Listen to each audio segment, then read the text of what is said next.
Hello YouTube, Conductor165 here. Now in my previous short video, I said that if you like the video, you're voting for a Bachmann Rusty review. Well, you liked the video, so here you go. Here is the Bachmann Rusty. Now, I'll talk about the price tag later, for that's something I find quite interesting, but firstly, let's talk about the box.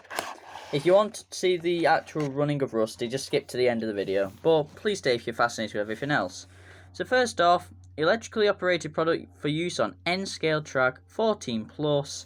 It also does run on double O scale track, but that's if you have it, but mainly they're the same size. So yeah, you've got the CGI decoration. Mainly all the sides are the same. They say what I said earlier, and it just says Rusty on top.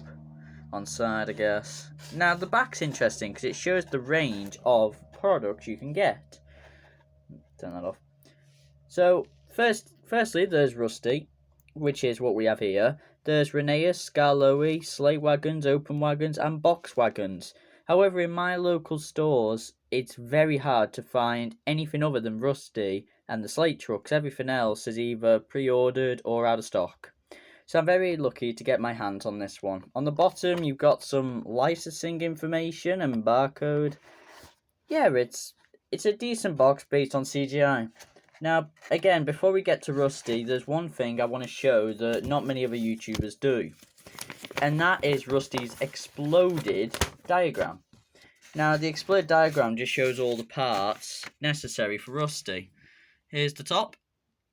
And we'll slowly move it down so you can see all the numbers and parts that make up this Rusty model. It's very interesting to see how many intricate parts are needed for such a small diesel. Yeah, so that's interesting. Thought you'd like to see that.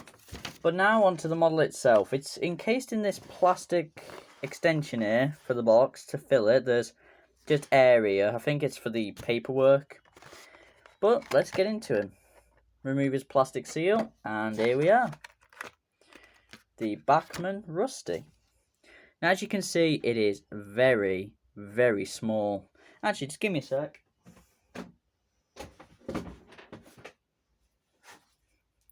Here is the Bachmann Thomas, and wow. Need I say more?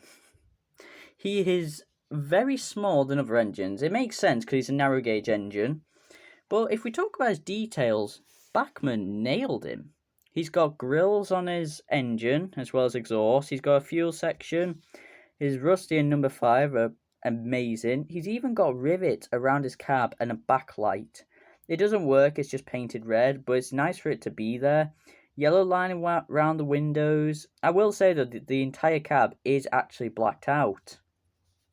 That's one thing that's not good about this Rusty model. However, the actual model of Rusty for the TV series had part of the cab blacked out to hide the motor, so kind of makes sense. The other side is similar, same rivets, same exhaust and grids and everything. Now, the face. I know the face takes up mainly the whole front of him, whereas the original Rusty model had a smaller face.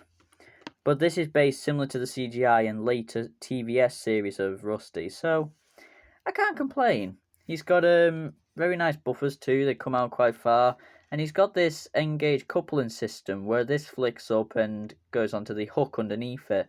But the cool thing about Rusty is these move side to side a little bit for tighter curve radiuses, so that's quite nice. The back one's the same. It's got 3D hooks as well. Whereas, for example, with Hornby, that's something they lack, which is quite interesting. Now, going underneath as well, this is quite interesting. He's got just 4 wheels, 4 pickups, going to a motor. But one thing you'll notice on the exploded diagram I showed earlier, he has a flywheel.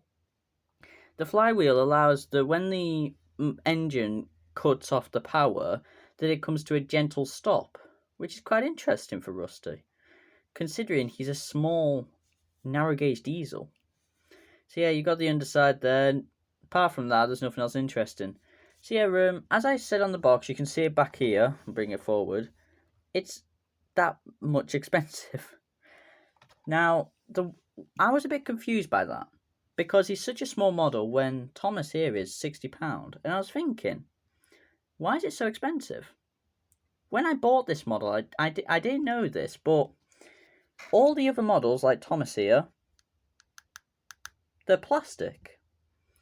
Now, you can understand that. I mean, the motor's heavy enough, so the engine doesn't need any more added weight. With Rusty, the entire body is die-cast metal. Proper die-cast metal, that. And I think the reason for it is to provide more weight on the rails, so he can pull more and cope easily. And I know the production of these will be very expensive because of all the intricate parts, again, as shown on the exploded diagram. But the actual body is die-cast metal, meaning all these details on the side here are moulded into the metal. I was quite surprised by that, but that explains the weight and partially the price. So yeah, it's quite nice to know about that. And also, I'll show up a picture now. Rusty is based off the diesel Midlander. I'll just move him over here. And you should see him right here. The Midlander is a diesel from the Talalin Railway. And you can tell me in the comments if you think he looks good enough. Personally, I think he does. But yeah, that's about my opinion on Rusty and how amazing he looks. He's also a decent runner, but he needs very clean track to run. So yeah, now are some clips of Rusty running. I hope you enjoyed this video on the review of Rusty, and see you in the next video.